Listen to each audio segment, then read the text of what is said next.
You wake up in the dark. Before your feet hit the floor, you grab your phone, flooding your mind with emails, news, and notifications.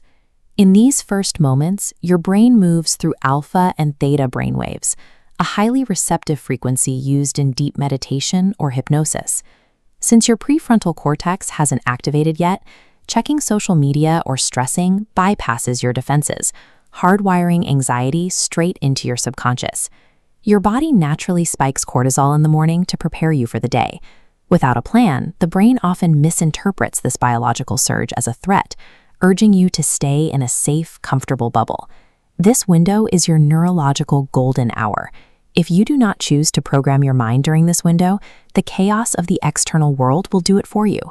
Building a practical antidote to this anxiety requires a synthesis of ancient Stoic philosophy and modern neuroscience. The Roman Emperor Marcus Aurelius practiced this daily. In his private journals, he instructed himself to expect to meet difficult, arrogant, and ungrateful people. He was mentally preparing for friction before it arrived.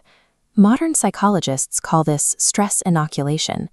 By anticipating friction, your brain regulates better under pressure, preventing the amygdala from hijacking your logic and triggering a panic response. To handle the feeling of being out of control, the philosopher Epictetus suggested a strict rule: divide the world into what belongs to you and what does not. We often waste 90% of our mental energy worrying about other people or the past. Releasing these uncontrollable factors redirects your focus entirely toward your own actions and attitude. Actively accepting friction and releasing what you cannot influence builds the first critical layers of psychological armor. Internal resilience also requires a step back to observe your thoughts objectively, rather than identifying with them as absolute truth. Your brain is simply a machine designed to generate worst-case scenarios for your survival. You are the operator, not the machine itself. A fearful thought is merely data, not prophecy. To counter the brain's default setting of lack and scarcity, you can force it to recognize enoughness through hyper-specific gratitude. Identifying precise moments, like the way the sun hits your floor, chemically floods the brain with dopamine and serotonin. This active practice shifts your biological baseline toward optimism. The ultimate tool for presence is the contemplation of finitude, the Stoic concept of memento mori.